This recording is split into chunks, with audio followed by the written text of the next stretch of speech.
on, man? So how do you take your coffee? I take it with vanilla caramel creamer.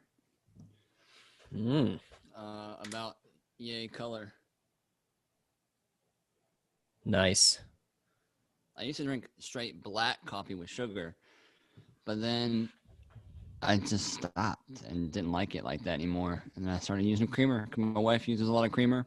I don't know. What about you?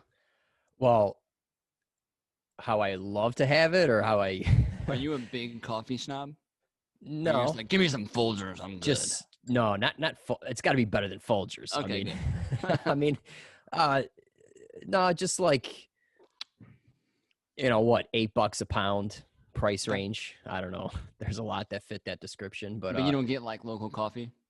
No, no. Like, well, like if you have Schmuck's Coffee House down the road, you're not going to go and like get some Schmucks. Oh no, I brew it myself, dude. Is that what you're talking about? Like getting their coffee beans, like a local roaster is what I meant. I gotcha. So I don't know of any local roasters around here. We just get our stuff from Costco. Okay. We get ours from Target. Yeah. We really like this Target company that does it. But I like a medium roast. Okay. I like it a little on the strong side, Yeah. Get jacked up. Sure. Get you jacked up, get you pumped up.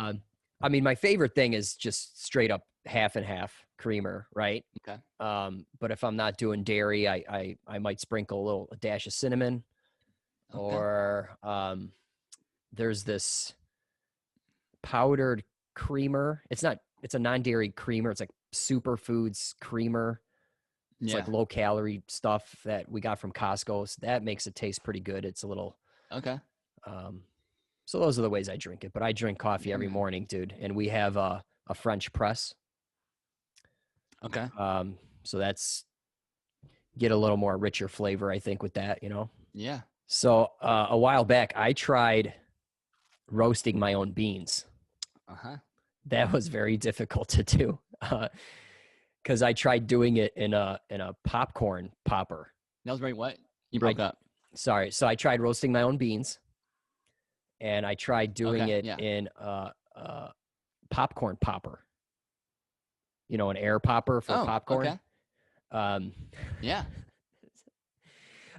It was difficult, but I had to take the top off that funnels into the popcorn. I just took a sheet metal piece and I rolled it into like a funnel so the beans wouldn't jump out. And I did it. It was a lot of work, but because I watched like some TED Talk about how this guy said, he's like, dude, you have to have fresh beans. Yeah. Because by the time you get them, they're 30, 60 days old, and all the like good stuff that's in coffee, that stuff is now gone. So you need it fresh. So I'm like, oh yeah, okay, I'll try. Yeah, I only did it once. I'm like, screw this, man. It's like, that's funny. I would love to brew my own beer and stuff, but like, screw that, dude. I'll just go buy some, So it's a lot of work, man. Yeah, it's a lot of work, especially beer. Yeah. Well, cool, dude. Why don't you fire us up, man? Get us pumped up. Since we're all caffeinated. That's right. Oh, man. All right. What is going on, guys? This is the Broken Moto Show, episode 24. This is a show where Cody from MotorcycleMD and myself, Matt from howtomotorcyclerepair.com, answer your tech questions. So, Cody, what's the email and what do they got to do to send us in a question?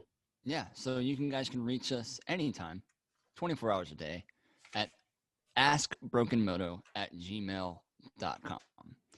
That is a direct email to both of us. We can both grab in on it. We kind of set it all up in a scheduled format. So if you send it in, it might be a couple days or a week or two before you hear from us. But we go through every question, and you just put your make and model in the subject. That'd be great. Generally, we do motorcycles, ATVs, small motor. Really, we're open for anything. So send us detailed description in the summary, Pictures are great. A video is great. Even if you don't feel like typing and you want to just make one with your phone, hit it up. We'll post it up here. Okay? That's the best way to get a hold of us. Yep. And our inbox was empty for a while. Yeah. We blasted all you guys with emails and Facebook stuff, and then all of a sudden it filled up. So thank you for that. Yeah, you guys showed up in a big way. So we need you to keep the show running.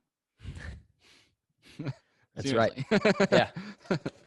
Yeah. The show lives and dies by you guys.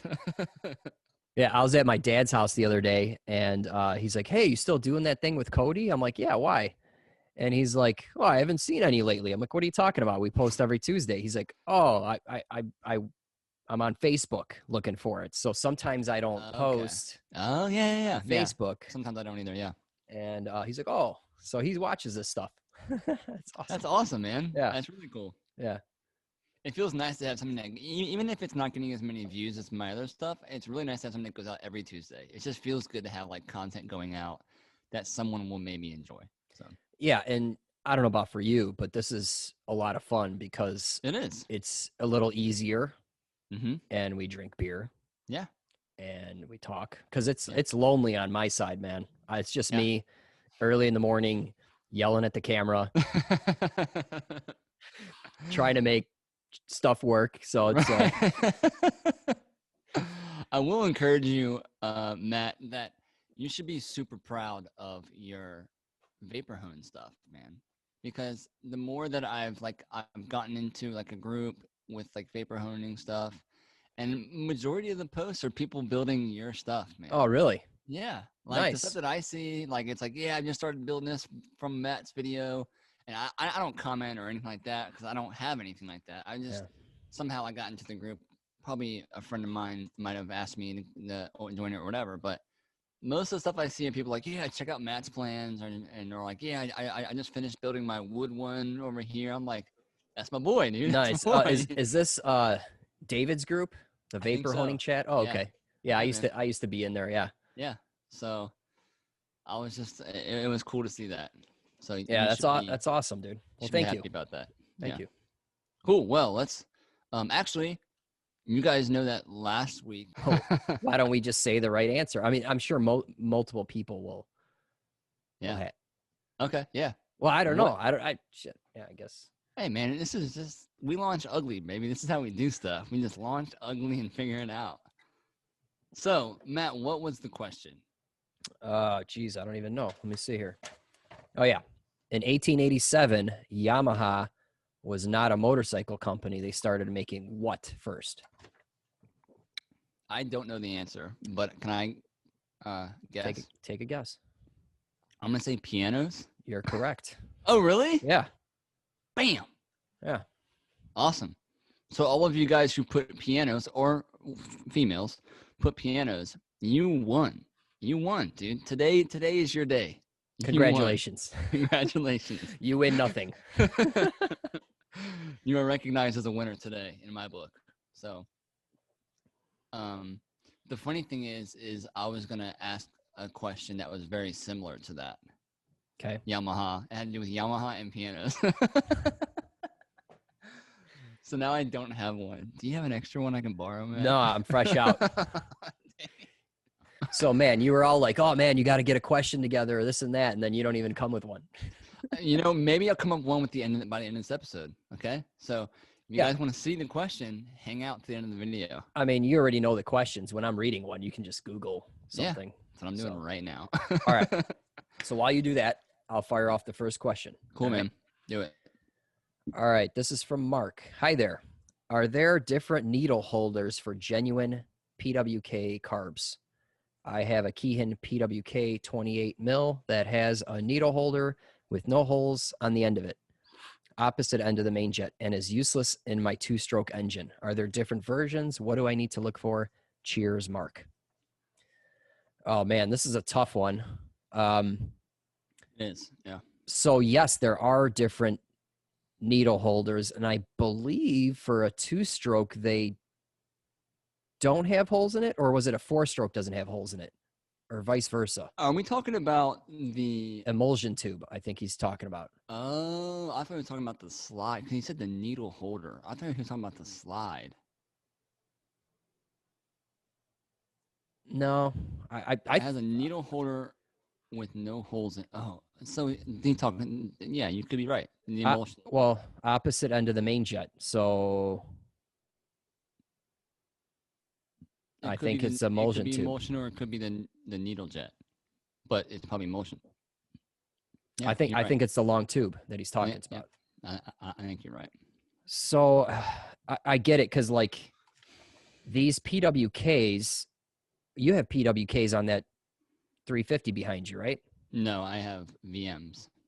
Oh, Mikuni VMs. Okay. Are PWKs specific to two strokes? They're Keihin. Right, but are they specific to two strokes? Well, no, I think. Oh, okay. Even that's another question. I know you can use the VMs on a 4-stroke and a 2-stroke. Okay. And I know it's the same style of carb though. VM and a PWK are similar for their applications. I thought okay. I mean, it's a similar carb. Yeah. You know what I'm saying? I thought the slides were vastly different in the PWK versus VM versus PWK. If you Google the image of a PWK carb, it looks like it's a carb for a 2-stroke. So, what I don't know is any information about what the emulsion tube looks like. So I ran into this because I was working on a Triumph that usually takes amyl carbs, but we put a Mikuni VM on here, and the needle holder looked like it was for a 2-stroke application, and I forget which way it's supposed to go. And also the top of the emulsion tube that sticks into the throat of the carburetor sometimes has like a cover over it, like a half moon, you know what I'm talking about? Yes. Or a half, yeah. Mm-hmm. Or sometimes they're flat, and it's to get a different fuel signal at low throttle. So yes, I think there's a difference. I don't know the answer. And then where do you go to buy them? I would just look up a place that I'm sure you can go to the Keihin website, manufacturing website, and then do a parts thing. I know that K&L does a lot of carb stuff. I know that there's a place called Sudco. Yeah. They do a lot of cool different like one-off carb stuff too. And we'll put those links in the description for you. That's the most help I can give for this, Mark, because a picture would have been great. Because I just don't know what he's talking about, and if that's correct or not. And then the bigger question is like, what's your goal here? Did you put it on and it doesn't run good, or you're just asking questions, or what? But like, the reason I looked into this is because when I put that carb on that Triumph, I had like a lean spot, or the thing took forever to warm up. Okay. And I was chasing a richer quarter throttle scenario. Yeah. And I was changing throttle valves, with the cutouts, the actual valve. Yep. And that helped, but I was curious about the emulsion tube and how I can get it to feed fuel faster, if you know what I mean. Yeah. Like it needed almost like an accelerator pump. Yeah. Equivalent action. You know what I'm saying? I'm reading this, he even says the needle holder has no holes on the end of it, opposite of the main jet. So it's almost like he's not even talking about the holes on the side. It's like as if that emulsion tube was completely closed off, and the needle can't go inside of it. I don't know. I think he's referring to the side holes, but I that's just my guess, but I don't know. All right. Well, that's all we can do with that one, I think. All we gotta say. Yeah. So, you ready for my question? Yeah. I got it. So, for those of you who are listening, this week's trivia question is: other than Honda and Suzuki, what car manufacturer also made a couple of motorcycles? what other car manufacturer other than Honda and Suzuki also made a couple motorcycles. That's it. Yeah, I don't know that one. Me neither. I didn't, and now I do. So we have a way for you guys to sponsor or donate to the show. We call it the Beer Fund, and it's a way to say, hey, you guys are doing cool things. We want to be a part of it, and we'll give you guys a shout out here. Matt, won't you spout off these awesome American UK people? All right, so we want to acknowledge people who have contributed. So the first up is Justo. Justo comes in almost every time with something. So thank you for that, Justo. Yeah, man. We have Paul from UK who bought us a whole tray. A whole tray. So a tray is what, 12? 24? What? I don't even know. I don't know. Maybe it's, I don't know. Yeah, I don't know. I've never heard that term up until Paul. Next.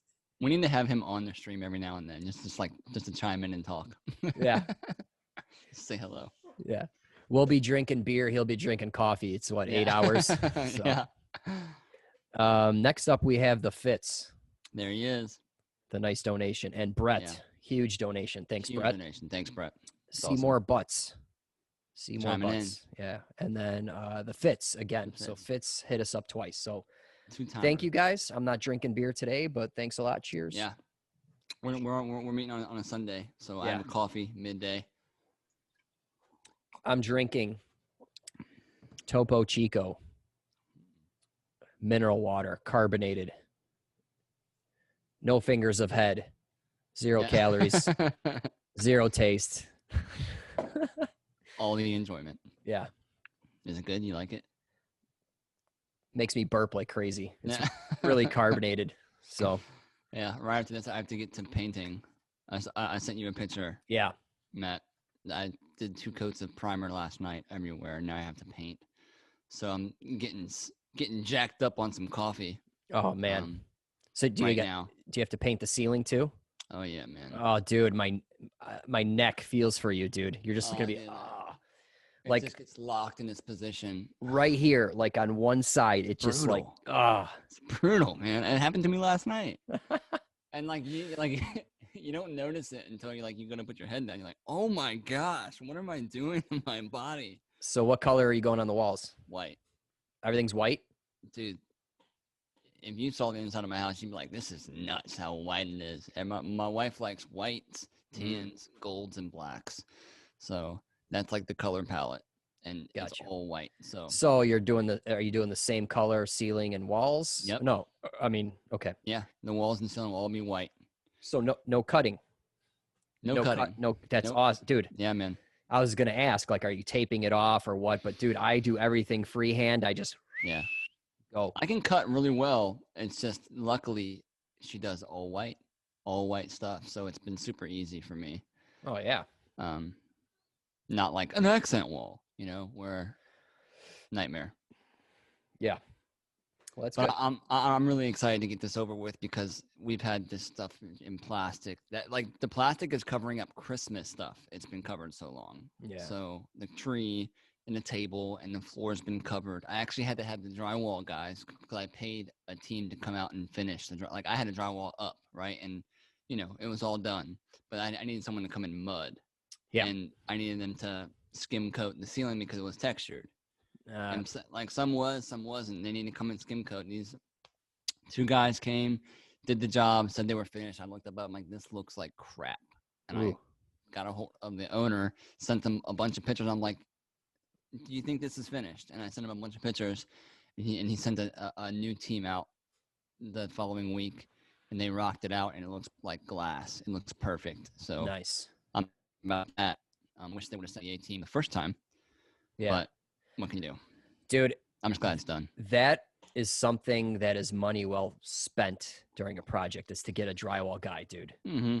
I mean, I've done drywall and I can do it, but it doesn't look the same as when someone else does it. And then when I did my basement, it was like 25, 30 sheets of drywall, 20 corners. Dude, they came in, 3 guys, knocked it out in 20 man hours. Dude. Just boom, done. It's a skill that's so vital. It's hard work, and I Yeah. give it to him, but it's so vital. And if you're good at it, dude, like you are a champion. Yeah. You are a champion. I just couldn't, like, I didn't want to do the mudding, you know, because like I feel like that's a skill that you have to be efficient at and like have, you know, on the clock time doing. It's not something that you can learn from a book. Those type of things I'm willing to pay for. Yeah. You know what I mean? Yeah. Drywalling, I'll figure it out. And you know, out of drywalling, I mean, it's not that expensive to get it done. Right. Versus what time it'll take. I mean, if you, I like electrical work and plumbing work, I do because those guys charge a lot. Oh yeah. 3 times more than a drywall guy. Right. So it you know, that stuff I do for sure. Right. So I'll go on to this next one. Oh, you got a good one. I do. You got a car question. Oh yeah, I can't wait to answer this one. So this one's from Josh. Fellas, I love the show and love HTMR channel. I know you guys made the show for bikes, but I have a car CARB tuning question. I have a 1973 Ford Ranchero with a 429 motor. It had an Edelbrock Performer Series 4-barrel CARB on it when I bought it 3 years ago. It had been sitting, but I was able to drive it 2,000 miles home without any breakdowns. When I got home, I bought a rebuild kit, rebuilt the CARB, and set all adjustments to spec. Over time, I have changed the secondary jets to larger jets to correct lean conditions at full throttle and also made rod and spring changes to correct lean conditions while cruising. I have also added a fuel pressure regulator, as many sources indicate that Edelbrock carbs need one to make the floats work correctly. I had an opportunity to put it on a dyno for 2 free pulls last summer. The data showed a massive flat spot in 3,000 RPM on both runs. And I'm new to carb tuning. This is my first recreational hot rod. Any recommendations on what to try would be appreciated. I wish you would have sent us some pictures of this hot rod. Yeah. The heck, man. Like, we gotta like beg these people to send us some pictures. I don't know the answer to this. My question to his question is, did what he do actually change the problem? Because he said he put larger secondary jets to correct the lean condition at full throttle and also made rod and spring changes. What is a rod and spring change? So, all right, I'm a Holly guy, Holly carbs. Okay. Or that's what I've dealt with. That's what I had in the Chevelle, so I'm familiar with that. But I looked at Edelbrock's website, and I got their tuning manual here. Okay. And it uses a metering rod to deliver fuel, like a metering rod and spring. Okay. So that's the device that controls the fuel. You want me to just keep going here? Yeah, man, because I'm not much help on this. Well, I don't know how much help I'm going to be, but here's what I would do. Obviously, look for vacuum leaks. Okay. Okay. Next up, make sure your timing's good. And the reason I say that is because I ran into this with my Chevelle, a 73. And who knows what kind of parts this thing has in it, but yeah. As soon as like 73, 74 hit, everything went into emissions stuff. So all the distributors were emissions based and they totally retarded the ignition system. Okay. Like initial timing will be 0. The mechanical advance will advance very slowly and you might only get like 15 degrees of timing on it. And then the vacuum, who knows what it's hooked up to. So here's what I would recommend. Look at the timing. I don't know how mild this motor is, but with the Chevelle, I went with 16 degrees initial timing, 36 total, all in by 3,000 RPM. So I bought like springs and stuff for it to advance quicker. Oh, cool. And then I bought an adjustable vacuum can, hooked it up to above my throttle plates for ported, and it added timing during cruise. So I was getting like 45 to 50 degrees of advance at cruise. That made a huge difference over stock 74 EPA emission stuff, because that's the kind of distributor I had. So anyway, no vacuum leaks, and if you have your timing good. So I'm right here in the Edelbrock power mode section on page 6. And it says, so, okay, he's on the dyno and he's hammering it wide open throttle, right? Yeah, and 3,000 RPM is super. And that's like coming out of a dig. I mean, that's real low. I would assume 3,000 RPM is like. Yeah, I'm wondering if this. I mean, does this thing have squirters, accelerator pump squirters? It has to. Is that what the rod and spring does? No. So okay, listen to this, and then it'll make sense. Okay. Power mode. Accelerations at part throttle with low manifold vacuum, less than 5 inches of vacuum, are metered by the power mode. Avoid calibrating this portion of the engine's operating range too lean, as spark knock and piston valve burning can occur. If this mode has any lean drivability symptoms, surge or flat spots, it's too lean and could be recalibrated at least one stage richer. Let's see here. The step-up function, which moves the metering rod to the power mode, is controlled by the step-up spring. The base calibration has a spring which stages rich at 5 inches. 5 inches is considered the transition area due to the fact that all Edelbrock carbs, other than the 1406, which uses the 4-inch vacuum step-up spring. If your vehicle has a mid-throttle drivability problem, as when the throttle's gradually open, so this isn't wide open throttle, but right. But then it goes away upon further opening. It may be possible to eliminate the lean spot by stronger step-up spring. So if you go to a stronger spring, it will open at a later vacuum, meaning earlier. So they have a 3, 4, 5, 7, and 8-inch spring. Okay.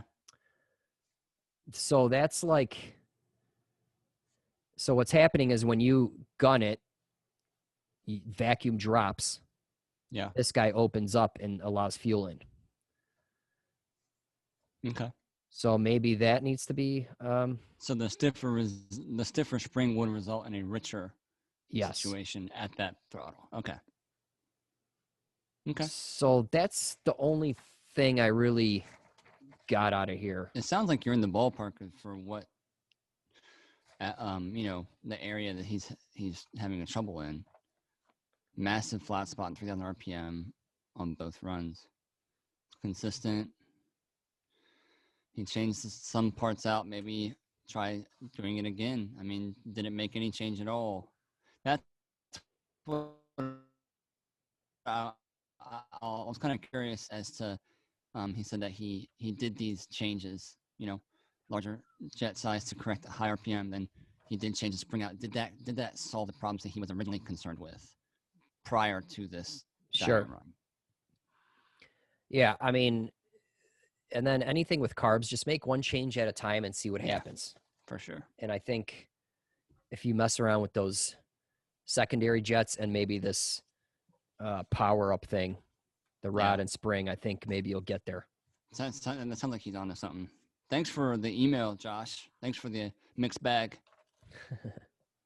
Cool. All right. Question 3. Hit it up. Hi, Matthew. Thanks for the follow-up. I have a Yamaha SR 250 81 in very good condition. He's from Toronto, Ontario. Still learning mechanical stuff and wondering if you guys could cover about clutch lever tension and or adjustment. Sometimes it feels too tight. When make it soft, then not engaging fast, etc. Any experience you guys could share? Much appreciated. All the effort. Stay safe and be well. Ken. Dude, you have a video on this. I do have a video on this, yeah. I also have a video on it. I just remembered. I did one for Allstate Insurance. Okay. So let's post those two underneath. Yep. But basically, well, go ahead, man. I took the last question, so you take mine. Yeah. Quick summary of clutch lever adjustment. There has to be free play in the line. Okay, and free play is achieved mainly, there's 2 different spots. There's one down by the motor typically, which brings the whole sheath of the cable in towards the part that it's attached to, and then you have one up at the top. So the free play that we're talking about is the amount of space in the lever where you don't really feel like it's doing anything to the system. It's almost like if you were to just take your hand and you can jiggle the clutch lever, because of the small amount of free play. There are specs for it. You can get down to the millimeter science if you want, but all in all, you need to have some. And if you don't have some, it's either misadjusted, and you can just, in the videos, like we'll show you guys, bring the lines in a certain way. In will give you more free play. Out would take free play out of the line. And you need to have free play there. If you don't have free play there, like I said, you could have a clutch that is starting to wear and then swell. Like, think of it like swelling up. The clutch is getting too hot because it's been slipping. Or let's say you're a new rider and you're not really comfortable with the clutch all that much, and you're kind of slipping it the whole time until you get used to it. That clutch is heating up tremendously and it's swelling up inside. And when it swells up, it takes some of the slack out of that line, and that can pull the cable tight. So you may adjust it with free play. You come back for a ride, all that free play is gone, right? And that's kind of a sign of a potential issue going on. Or it could just be misadjusted the whole time. So in the videos, we'll show you guys, but you got to have some free play. If you don't have free play, put it in there. If you start to experience problems after you put the free play in there, you have a clutch issue. Because it should be able to live and survive off of that clutch lever free play. But like when he makes it too tight, or if he adds some free play, now it's not engaging as fast. You could have an issue with the clutch. I'm wondering if he's saying when it's too soft and it's not engaging as fast, if he means like right off of the bar. Yeah, so if you have too much free play, then your clutch is gonna engage. Is it engage or disengage? It'd be wait. What your clutch is gonna? The bike's gonna start to move too fast. Yeah. I always forget what's engage when or you disengage. Pull it, you're disengaging it. Yeah. Okay. So, I mean, more free play is better than having none. Mm-hmm. Having no free play is bad because, I mean, you are starting to potentially lift the pressure plate off of the clutch pack, and slipping occurs, like he explained. So there's a sweet spot between factory spec and what's comfortable for your hand. That there's a gray area there that you can kind of sit inside of. But what you can run into is if you have too much free play, it's going to engage super quick, or the clutch won't be fully disengaged, so your gear shifting will be super intense. Yeah, that's bam. Yeah, because the clutch is not letting loose of the whole basket to spin. It's just it's still kind of holding on because you got so much free play. You know what I mean? Yeah. Yeah, I forgot about that aspect of it. So. Yeah, or if you don't have enough free play or any at all, you may find that it's very, very difficult to find neutral. Like you'll be jumping from first into second, you will not be able to get in neutral because that basket's never fully engaging with itself again because there's no free play in the line. So it's kind of like this. So it's kind of trying to slip. It's kind of doing all this stuff, and the gears are like, why can't I, find that sweet spot? Because it's all trying to. It's a whole cluster. It's a downward spiral after that. So the videos will show that. Cool. Yeah. Sorry, I took that one over. No, that's right. Cool. So, question 4. That's yours, right? Yeah, you mine. I'll take it. I will pause, and then I'll steal it. Okay, that's cool. I'll pause this episode and say that to let you guys know in the last video it said TheMotorcycleMD is now officially sponsored by Grip Clean. Oh, nice. So now I've always wanted to be like, this video is sponsored by blah blah blah blah blah. So I'm just excited. I'm gonna send Matt some more product for him to try out, so he can give you guys what he thinks. But now TheMotorcycleMD and I guess Broken Moto Show as well has a full sponsorship with Grip Clean. So I'm excited about that. That aspect of it. It's pretty much just a way. We'll have links below if you want to try some of their wipes out, which I love, some of their hand cleaning stuff. When you buy from the link provided, it throws me some bones, couple of percentage of every time you buy from it. It's just a cool way to support, and I wouldn't announce that if I didn't like the product. So you get cool stuff and you get to support me at the same time. Nice. I gotta try that stuff out. Yeah, man, for sure. The wipes. So question, I'm definitely sending you a tub. Definitely. Sounds good, man. Question 4, Neil, what is causing the backfiring on deceleration on my 1999 Kawasaki Vulcan 700? It has Cobra pipes, but everything else is stock. End question. Take it, dude. It's your turn to steal it. Oh, all right. Well, Neil, you put pipes on, but you didn't put a jet kit in it. Mm-hmm. So either put a jet kit in the carb, or at a minimum, look at the fuel screw tuning and or pilot jet change to get this thing to stop backfiring. But I would recommend a jet kit, and that way, you know, covers all throttle ranges, not just the Decel Backfire, and then that's it. I have a super popular video that I made a long time ago on tuning carburetors for aftermarket exhaust. That's literally what it's called on YouTube. I'm actually anti jet kit all the time. Okay. I know that at the end of the day, it may be the best fix for all, like you said, all aspects of it. But in the video, Neil, I show ways around it. Like exactly like what Matt said, going straight after the fuel mixture screw. That's a big deal when it comes to pipes, as well as like people have probably heard of the shim trick for the main jet needle. That might help if you're not comfortable with like buying this big kit, changing everything up, and then because they're not always silver bullets. They're not always one-time use. They are pricey too. They're very pricey. I mean, yeah. And honestly, I like to use the jet kits if I'm changing like more than one aspect. So like intake, if you're going to like a new Keihin filter or something like that, and the pipes, I think the jet kits come in a lot better use to help cure a lot more problems. Because the Cobra pipes, it's just a set of pipes. You've increased the flow out of the motor. You need to change a little bit of things that are going into it now. But I'll put a video link in the description for us. But what Matt said was spot on. Going right after the fuel valve, fuel screw would probably be the first thing you should do, and to see what it does. You'd be surprised.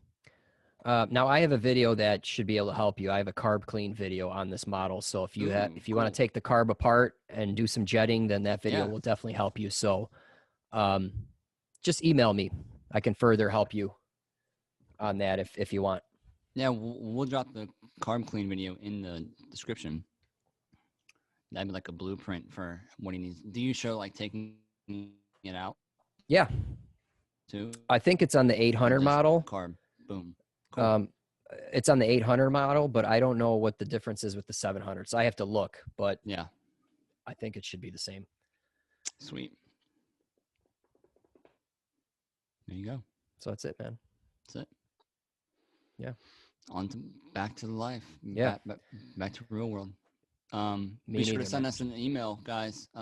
askbrokenmoto@gmail.com. That's how you get a hold of us. That's what keeps this channel alive. Or channel, not this channel, but the collaboration. We enjoy it, and we want to enjoy it with you guys. So check out Matt's website, howtomotorcyclerepair.com. He's got an awesome YouTube channel on all different types of stuff that's super helpful. Check out mine, or TheMotorcycleMD.com. Check out my Instagram and that kind of stuff, and keep in touch. Yeah. That's it. All right, that's it, man. Cool. We'll see you guys in the next episode. Thank you. See ya. Later.